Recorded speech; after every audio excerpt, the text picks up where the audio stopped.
Les invito a abrir sus Biblias a Primera de Timoteo 4.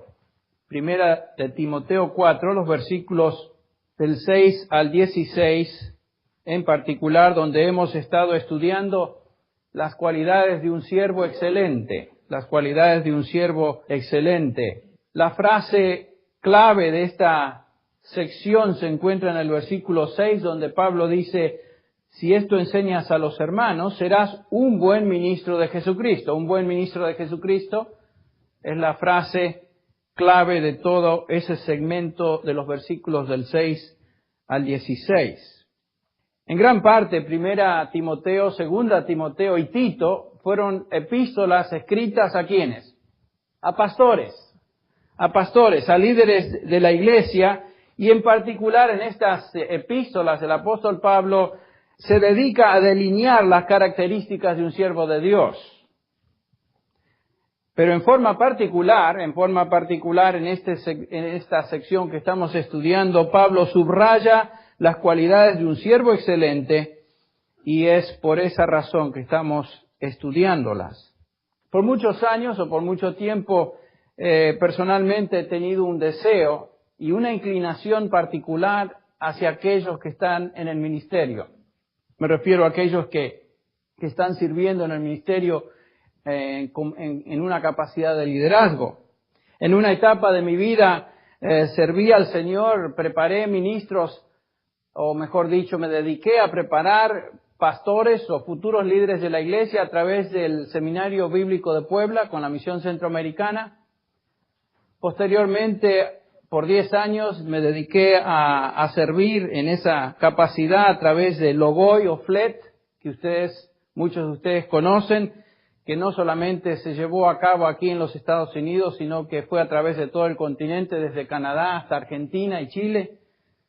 Y hoy el Señor nos ha concedido el privilegio de llegar a muchos pastores y siervos de Dios en el mundo de habla hispana a través del programa Gracia a Vosotros.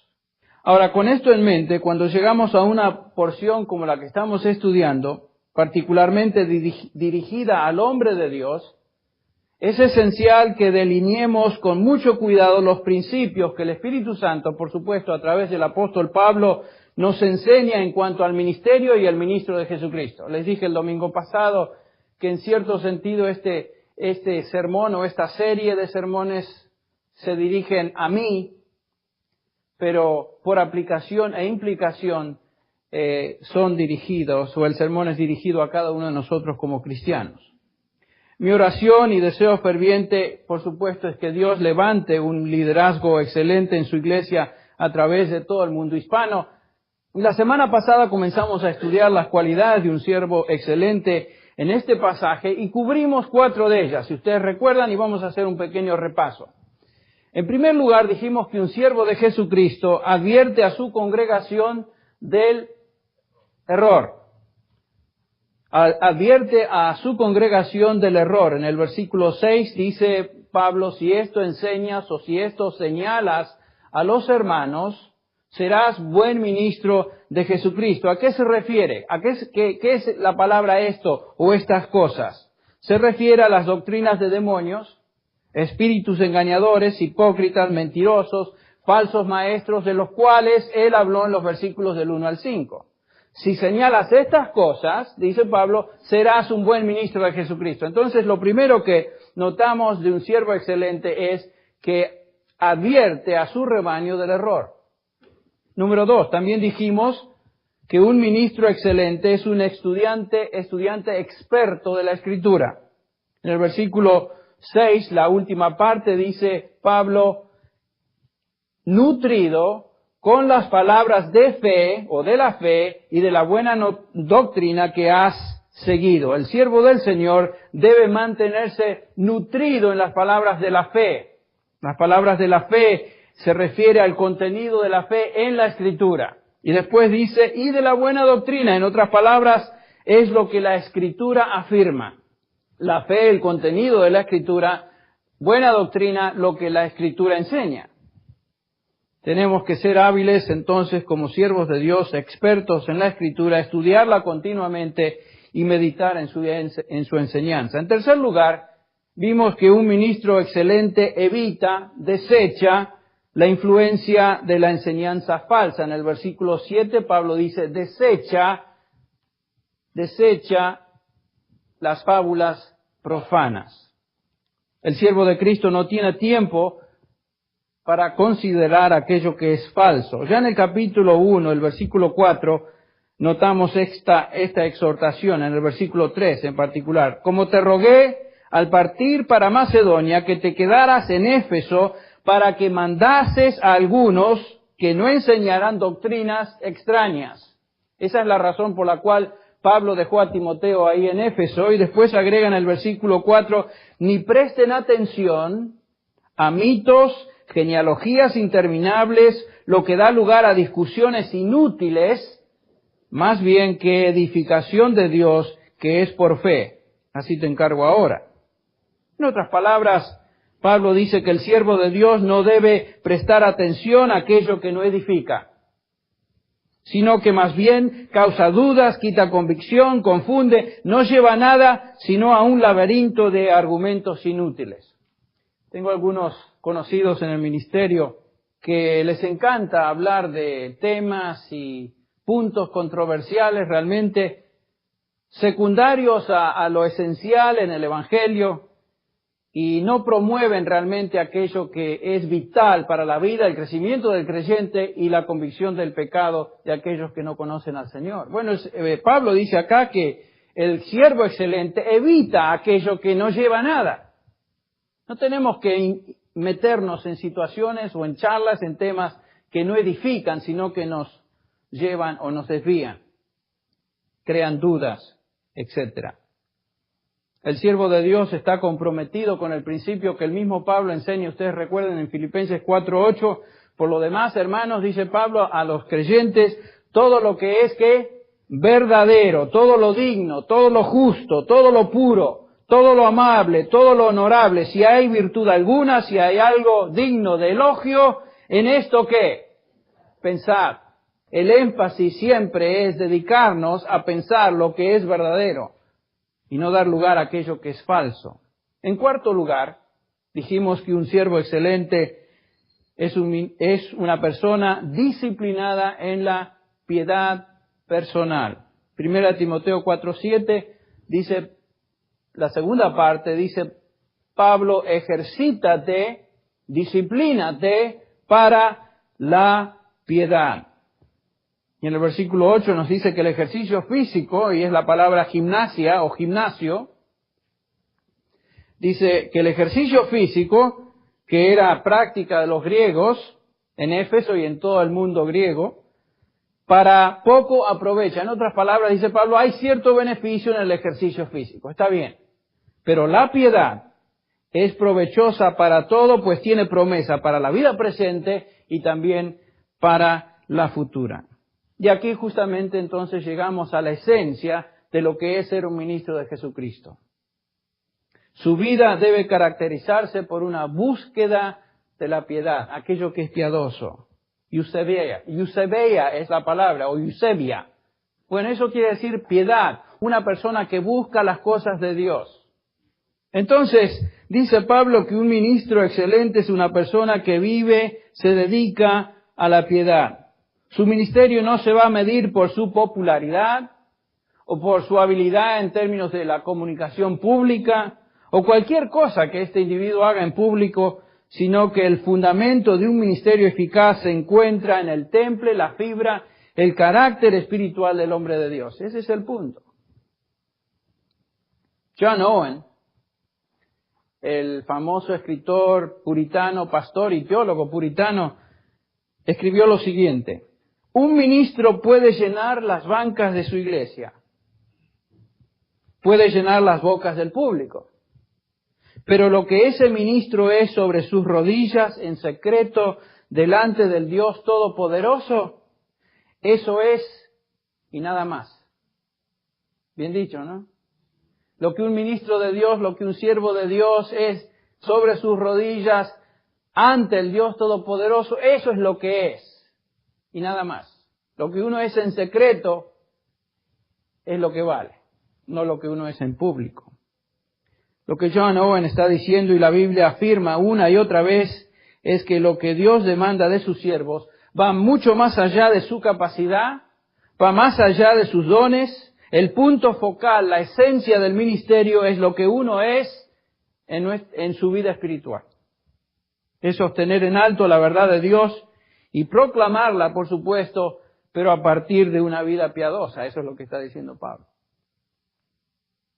En el capítulo 3, ustedes recuerdan de esta misma epístola, cuando Pablo habla de aquellos que deben servir en la iglesia como ancianos, como obispos. En el capítulo 3, versículo 1, palabra fiel. Si alguno anhela obispado, buena obra desea, excelente obra desea. Pero ese hombre que va a llevar a cabo una obra buena, ese hombre requiere que sea, el versículo 2, una persona irreprensible. Dice el versículo 2, pero es necesario que el obispo, el pastor, el líder, el siervo, sea irreprensible. Alguien que se caracteriza por una vida íntegra. Si no es eso el caso, no tiene por qué ser, ni tiene cabida dentro del ministerio. Ese es el punto. Pablo entonces le dice a Timoteo que su vida como siervo de Jesucristo debe distinguirse por la búsqueda, el ejercicio, la disciplina de la piedad. Entonces vimos, un buen siervo de Jesucristo es uno que advierte a la congregación del error, que estudia cuidadosamente la Escritura, que evita todo aquello que es falso, que pueda tener aquello que tenga una influencia perniciosa en su vida, y es un individuo que está entregado a la búsqueda de la piedad.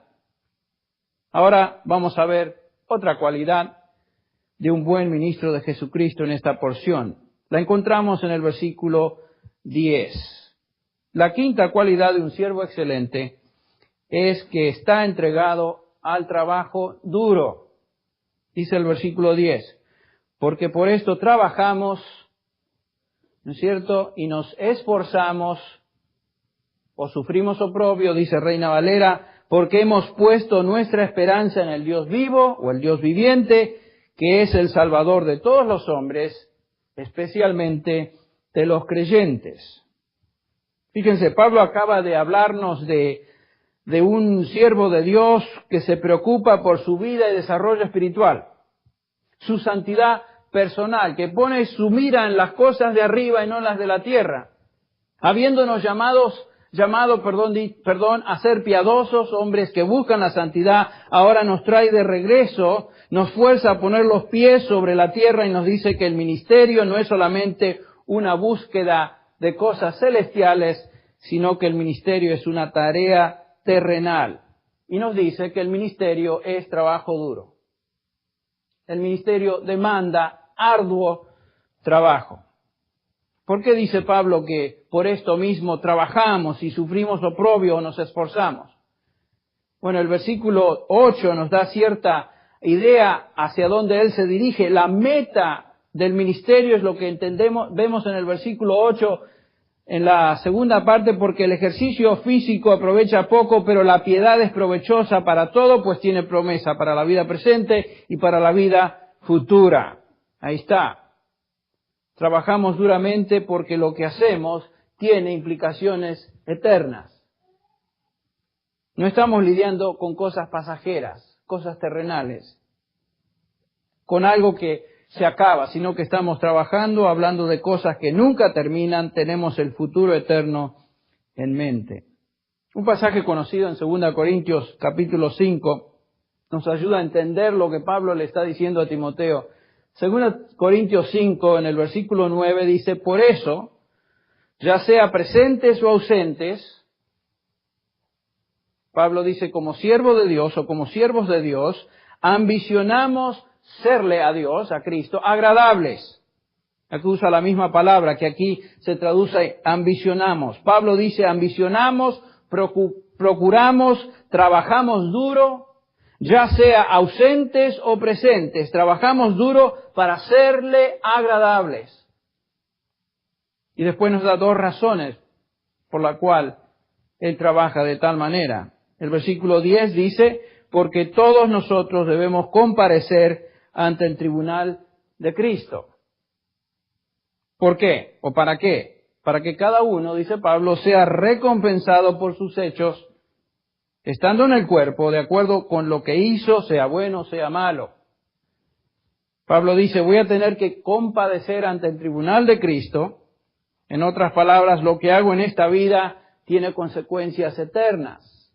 Y porque me voy a presentar delante de mi Señor, porque voy a ser juzgado de acuerdo a lo que yo hice en el ministerio aquí, es que trabajo duro, trabajo arduamente. Nos da una segunda razón en el versículo 11. Por tanto, conociendo el temor de Cristo, o el temor del Señor, persuadimos a los hombres, pero a Dios somos manifiestos y espero que también seamos manifiestos en vuestras conciencias. Pablo dice, no solamente estoy mirando a lo que voy a recibir en términos de recompensa, sino que estoy fijándome hacia adelante y veo hombres no regenerados que van a enfrentar un futuro eterno, pero un futuro eterno sin Dios. Y por eso trabajo duro. No solamente me preocupo en la eternidad mía, el futuro mío está asegurado, sé que voy a ser recompensado por el Señor y por eso trabajo duro, pero también tengo en mi corazón, en mi mente, el alma o las almas de los hombres que no conocen a Dios, que se van a enfrentar a un juicio futuro, no para recibir recompensa, sino para recibir, ¿qué? Condenación.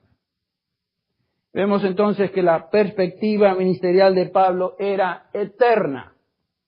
No solo en términos de su recompensa futura, como dije, sino también en términos del destino eterno de los que escuchaban su predicación. Esta entonces debe ser la perspectiva que impulsa nuestro ministerio. Un ministro excelente trabaja duramente o duro porque él trabaja a la luz de la eternidad, no de beneficios o resultados temporales. Por supuesto, si entendemos la sobriedad del futuro, tanto en términos de lo que vamos a recibir como hijos de Dios, vamos a tener recompensa, y pensamos en el cielo, en la gloria del cielo, y también tenemos una noción del futuro en términos de lo que es el infierno eterno, eso no nos permite tener una actitud fría o insensible en cuanto al ministerio, no puede ser. Porque trabajamos duramente a la luz de la eternidad, de lo que viene, tanto en mi vida como en la vida de aquellos a los cuales el Señor me ha dado para ministrar. Pablo usa dos verbos aquí que expresan la intensidad del ministerio. El primero se traduce trabajamos. El verbo en griego es kopiao, que quiere decir trabajar al punto o al extremo de estar agobiado o exhausto. No es simplemente trabajo. Bueno, voy a trabajar, me voy a echar mis 8 horitas de trabajo, me voy a la casa, leo el diario y veo televisión. No es lo que dice, es trabajar hasta el punto de estar agobiado. La segunda palabra que Pablo usa aquí, que se traduce sufrimos oprobio, es agonizomai. Y inmediatamente podemos prestar atención. Agonizomai. Eso quiere decir que nos sacamos dos términos, por lo menos en español, agonizar o agonía.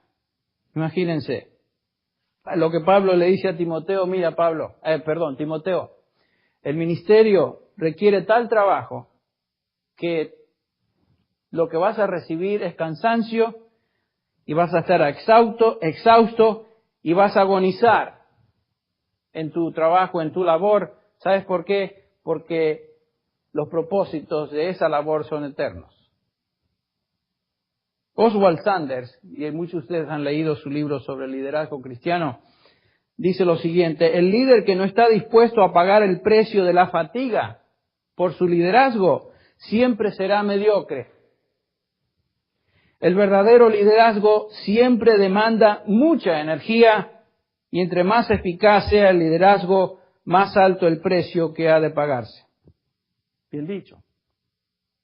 Pablo ilustra esa agonía, ese trabajo duro. Ustedes recuerdan la descripción de su ministerio, por ejemplo, en 2 Corintios 11, 23 al 28, dice, en comparación a los falsos apóstoles, dice, yo soy servidor de Cristo, he trabajado más, he estado en la cárcel, he sufrido azotes un sinnúmero de veces, he sufrido peligros de muerte, 5 veces he recibido de los judíos 39 azotes.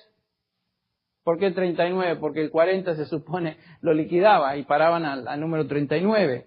3 veces he sido golpeado con varas, una vez fui apedreado, 3 veces naufragué, he pasado una noche y un día en lo profundo, con frecuencia en viajes, en peligros de ríos, peligros de salteadores, peligros de compatriotas, peligros de los gentiles, peligros en la ciudad, peligros en el desierto, peligros en el mar, peligros entre falsos hermanos o falsos hermanos, en trabajos y fatigas, en muchas noches de desvelo, de hambre y sed, a menudo sin comida, en frío y desnudez. Además de tales cosas, como si esto fuera poco, dice Pablo, está sobre mí todavía el peso de ¿qué? La presión cotidiana de la preocupación de las iglesias. Ese es un ministro excelente de Jesucristo. Trabajando al punto de estar exhausto y agonizando por la labor en servicio a favor de su Señor. ¿Por qué todo esto? ¿Por alguna recompensa temporal? No. ¿Por su reputación? No. Sino porque tenía en mente ¿qué? Lo eterno. Volviendo ahora a Timoteo, el versículo 10, capítulo 4, 10, dice Pablo otra vez, trabajamos y sufrimos oprobios porque esperamos en el Dios viviente. Como podemos ver, no fue ninguna satisfacción inmediata. Esperamos en el Dios viviente, es un tiempo perfecto, lo cual quiere decir, hemos esperado y continuamos esperando en aquel que es un Dios viviente. Lo que hacemos, dice Pablo, no es para ahora, lo que hacemos, lo hacemos para la eternidad. El Dios viviente nos recompensará eternamente. Vivimos y trabajamos en esperanza. ¿En qué esperanza? En esperanza del futuro. Y a veces eso causa agonía. Ahora encontramos en una frase en este versículo que es un poquito, es interesante y en algunos ha causado problemas. Nos dice, ese Dios viviente al cual servimos es el Salvador de todos los hombres, mayormente de los que creen. ¿Qué quiere decir Pablo con que Dios es Salvador de todos los hombres, pero mayormente de los que creen? Bueno, la respuesta se encuentra en el contexto de este pasaje. Se han dado varias posibles explicaciones para este versículo. Algunos han llegado a la conclusión equivocada, por supuesto, antibíblica, de que Dios va a salvar a todos los hombres.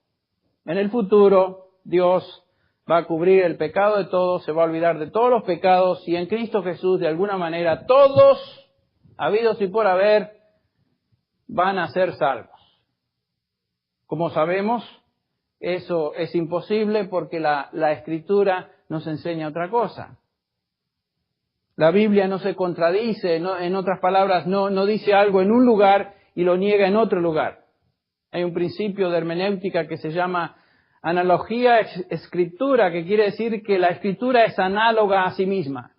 En otras palabras, lo que dice en un lado lo afirma en otro lugar y nunca se contradice. ¿Por qué? ¿Quién es el autor de la Escritura?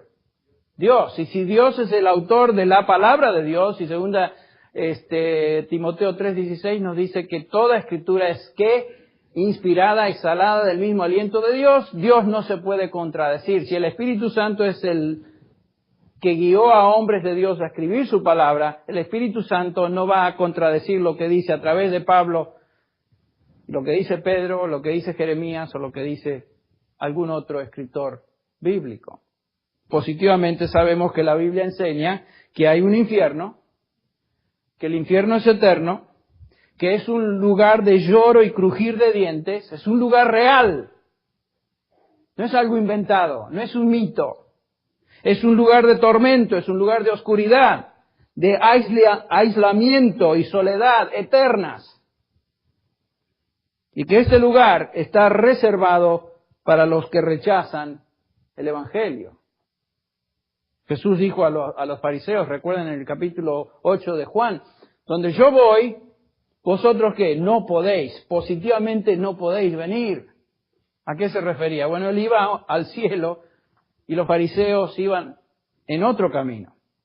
Segunda Tesalonicenses 1:8, Pablo enseña que aquellos que no conocen a Dios y rechazan el Evangelio recibirán condenación eterna. Dice el versículo 8, dando retribución a los que no conocen a Dios y a los que no obedecen el Evangelio de nuestro Señor Jesús, estos sufrirán el castigo de eterna destrucción, excluidos de la presencia del Señor y la gloria de su poder. A la luz de esta enseñanza y muchas otras, tenemos que ver entonces que la Biblia enseña que Dios no va a salvar a todos. No va a salvar a todos. Otra explicación de este pasaje es que se refiere a la salvación potencial de todos los hombres en lugar de la salvación real. En otras palabras, Dios es potencialmente el Salvador de todos los hombres. Potencialmente. Pero particularmente de los que creen. Y en cierto sentido eso es verdad.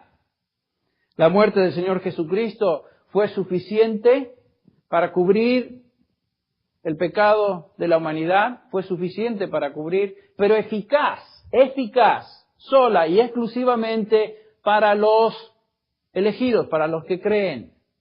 La aplicación de la salvación en la Biblia se encuentra solamente reservada para aquellos que creen, aquellos que Dios escogió antes de la fundación del mundo. Sin embargo, una explicación mejor entonces que podríamos dar a este pasaje se relaciona al uso de la palabra mayormente a los que creen. Lo que Pablo quiere decir es que todos los hombres disfrutan de salvación en cierto sentido, pero mayormente los creyentes.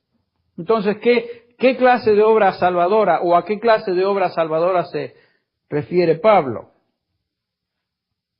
Que todos los hombres participan de esta, pero mayormente los creyentes. Bueno, en el sentido terrenal, todos los hombres están experimentando la protección y el poder salvador de Dios, ¿no es cierto? La Biblia nos dice que la lluvia cae sobre justos y pecadores, que Dios preserva a todos los hombres. La palabra salvador en la Biblia no siempre se usa exclusivamente para referirse a la salvación del pecado, sino que muchas veces se usa para referirse a la protección que Dios extiende a los hombres y a veces se refiere a seres humanos también. Por ejemplo, en Isaías capítulo 63, donde vemos que Dios es el Salvador de todos los hombres, particularmente acá se refiere a la nación. Dios sostiene la vida de todos por su providencia. En el capítulo 63 de Isaías, versículo 7, dice el profeta que el Señor tiene misericordia, que el Señor Jehová, por la gran bondad hacia la casa de Israel, les ha otorgado conforme a su compasión y conforme a la multitud de sus misericordias. En otras palabras, Dios demostró compasión especial a la nación de Israel, a todo el pueblo de Israel. Todo Israel. El versículo 8, fíjese, porque Él dijo, ciertamente ellos son pueblo, son mi pueblo, hijos que no engañarán, y Él fue su Salvador. El profeta se refiere a Jehová como el Salvador de la nación. El Salvador de la nación. El Salvador de Israel. ¿Fue Dios el Salvador de toda la nación? Sí lo fue en un sentido temporal. Lo sacó de Egipto, ustedes recuerdan. Les trajo a la tierra prometida. Les dio alimento, les dio aire, todo el sustento físico. Pero noten el versículo 10 de Isaías 63. Mas ellos se rebelaron y contristaron su Santo Espíritu, por lo cual Él se convirtió en su enemigo y peleó contra ellos. Ponga mucha atención. Jehová fue el Salvador de todos los israelitas en un sentido temporal, pero en un sentido espiritual solamente de unos pocos, aquellos que confiaron en Él. En 1 Corintios 10, el apóstol Pablo, hablando de Israel, nos dice, porque no quiero que ignoréis, hermanos, que nuestros padres todos estuvieron bajo la nube y todos pasaron por el mar. Se refiere a la experiencia ahí en el desierto. Y en Moisés todos fueron bautizados en la nube y en el mar. Todos comieron el mismo alimento.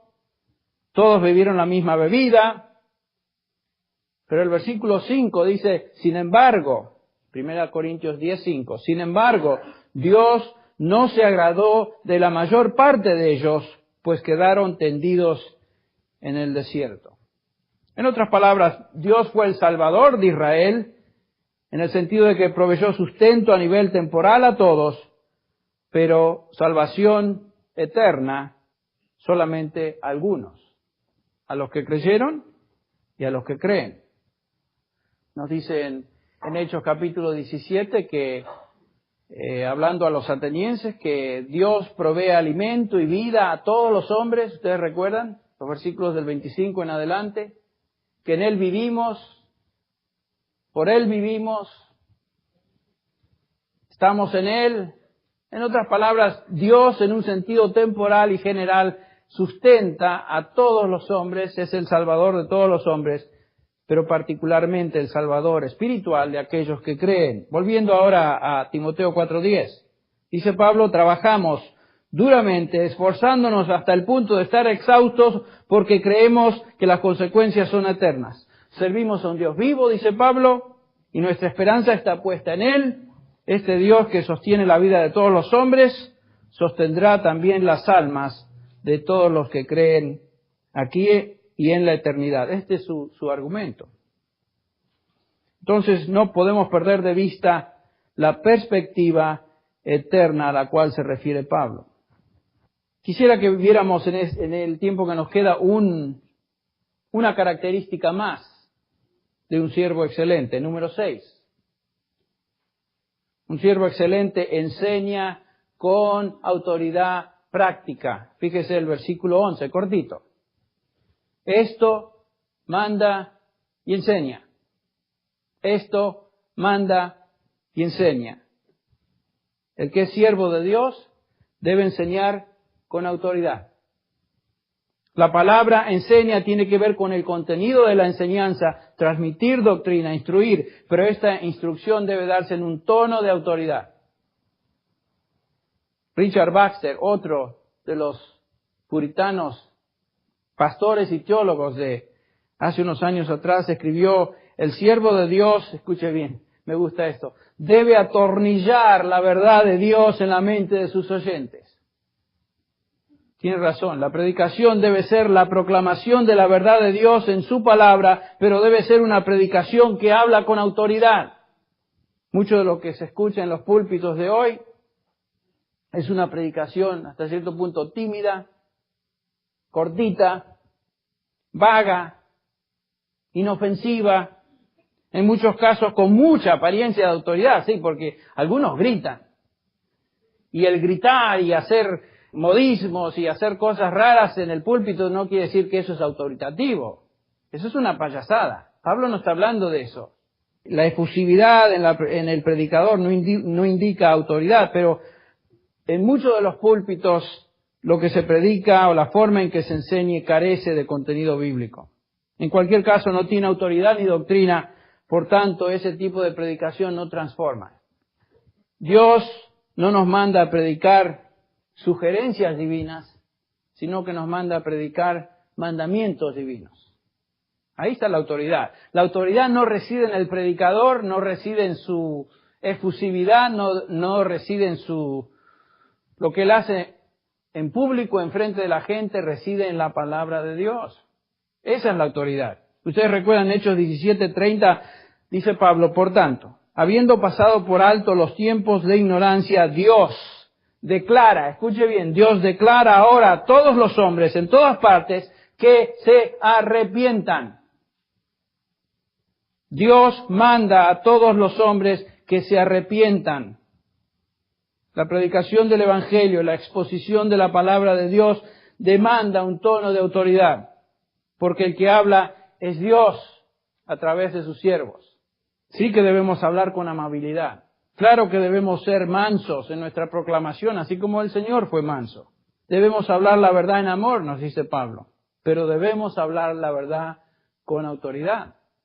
En Mateo 7, ustedes recuerdan la referencia a la predicación de Jesús en el versículo 29, cuando Jesús terminó estas palabras, Dice que las multitudes se admiraban de su enseñanza porque enseñaba como alguien que tenía, ¿qué? Autoridad. Y no como los escribas. Y no podemos imaginarnos que esa autoridad se refería a que Cristo gritaba y hacía espavientos y corría de aquí para allá. No. Pero el Señor, en contraste a los escribas, enseñaba con autoridad. En la epístola de Timoteo que estamos estudiando en el capítulo 1:3, ya lo leímos, dice: te rogué al partir para Macedonia que te quedaras en Éfeso para sugerirle a algunos que estaban enseñando falsas doctrinas que por favor, si estaba bien en su corazón y que si podrían cambiar el tono, no, dice que mandases a que no enseñaran doctrinas extrañas. No es sugerencia eso. La corrección de lo falso no se confronta, con sugerencias a cambiar, sino con lo que Dios manda en su palabra. 1 Timoteo 5:7 dice: ordena también estas cosas para que sean irreprensibles. Ordena.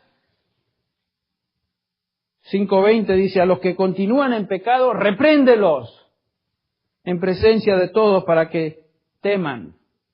Esto no es un tono tímido o inseguro que teme ofender a los oyentes. A veces pensamos que tenemos que predicar de tal manera que los oyentes no se ofendan. Bueno, no hay necesidad de ofender por solo hecho de ofender, pero si la palabra de Dios ofende, es Dios el que habla, que se ofendan. Los creyentes no vienen la gente que viene a la iglesia y no conoce a Cristo debe sentirse incómoda, porque están escuchando a Dios que declara que se arrepientan. En el capítulo 6 encontramos esta declaración. 17. A los ricos de este mundo manda que no sean altaneros, ni pongan su esperanza en la incertidumbre de las riquezas. En Tito 2:15, ustedes recuerdan, Tito esto habla, exhorta, reprende con toda autoridad que nadie te desprecie o te tenga en menos. Tu autoridad, Tito, no es tu autoridad, es la de Dios en su palabra. Entonces el siervo de Dios se distingue por su enseñanza autoritaria que demanda obediencia a la palabra de Dios. Confrontamos el pecado, la incredulidad, la desobediencia, la falta de entrega con la autoridad de Dios. Todo sermón debe tener entonces un tono de autoridad. Si procede de la palabra de Dios y se predica a través de un instrumento que, como ya vimos, busca la piedad como una de sus características. No es cuestión de hablar, decir con autoridad lo que Dios dice y vivir de otra manera. La persona que hace eso no tiene autoridad. No la tiene. Ahora, esta autoridad debe estar edificada sobre un fundamento y permítame darles ese fundamento. En primer lugar, tenemos que estar convencidos que la Biblia es la palabra de Dios. Ahí comienza a fundamentarse el edificio de la autoridad. Debemos creer que la Biblia es la palabra de Dios, no que contiene la palabra de Dios. Esta es la palabra de Dios. Si no estás seguro que la Biblia es la palabra de Dios, entonces no vas a tener autoridad en lo que dices. Te fijas en la palabra de Dios como si fuera cualquier otro libro. Eso no te da autoridad. En segundo lugar, tenemos que estar convencidos de lo que dice.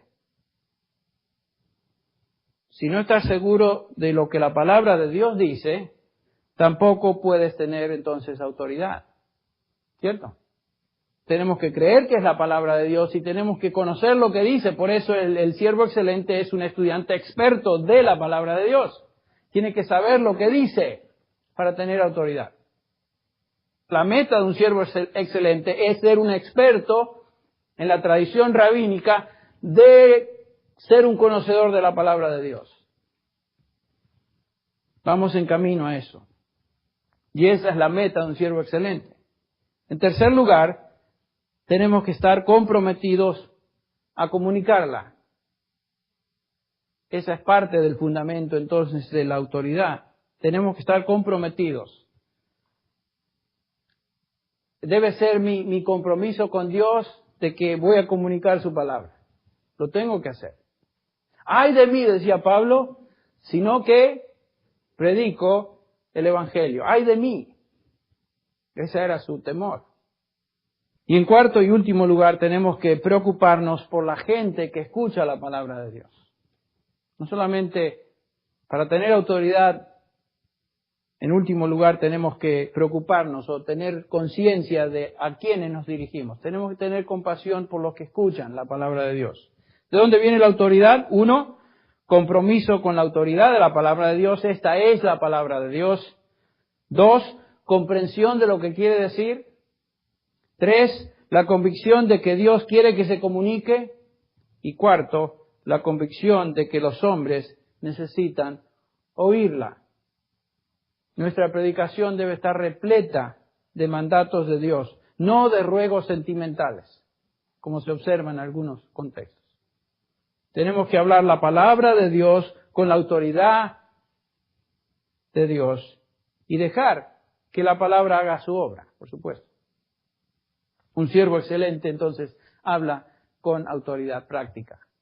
Entonces, para resumir lo que hemos visto el domingo anterior y hoy, un buen siervo de Jesucristo, primero, advierte al rebaño del error, es conocedor experto de la palabra de Dios, evita o desecha la enseñanza impía o falsa, trabaja arduamente y por último, lo que vimos hoy, habla con autoridad práctica. Habla con autoridad práctica. Y estamos a la mitad. Todavía hay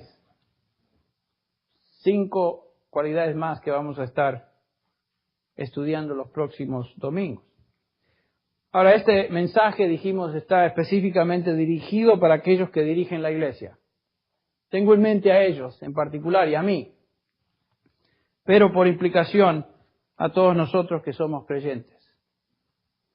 Para aquellos que no conocen a Cristo y que posiblemente estén presentes algunos de estos individuos aquí, quiero que escuchen algo.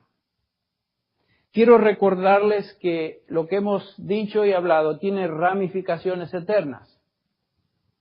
Cuando te entregas al Señor Jesús y le recibes como Salvador, entras en una relación eterna con Él y vivirás para siempre con Él en el cielo. Ese es el futuro eterno de los creyentes. Pero si rehusas, si no te arrepientes, pasarás la eternidad sin Cristo en un lugar muy real que se llama infierno. Necesitas entregarte al Señor hoy. Él es un Dios viviente que provee salvación eterna para todos aquellos que creen. Entonces, en el nombre de Jesucristo, arrepiéntete. Pon tu fe, tu confianza, entrégate al Señor Jesucristo o sufrirás las consecuencias de rehusarte. Eso es lo que la Escritura dice. Y es lo que debemos predicar. Vamos a orar. Padre, te agradecemos en esta mañana por, una vez más, darnos el privilegio de congregarnos y meditar en la verdad de tu palabra. Gracias, Padre, por las cualidades que tú has subrayado de un siervo excelente. Ayúdanos a cada uno de nosotros que te servimos y enseñamos en tu nombre, Padre, a ser siervos excelentes, buenos ministros de Jesucristo.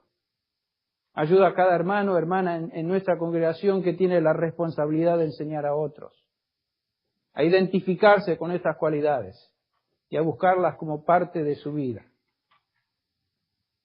Bendice a cada hermano, Señor, a cada ministerio de nuestra congregación. Que esto se haga carne en nuestra propia vida.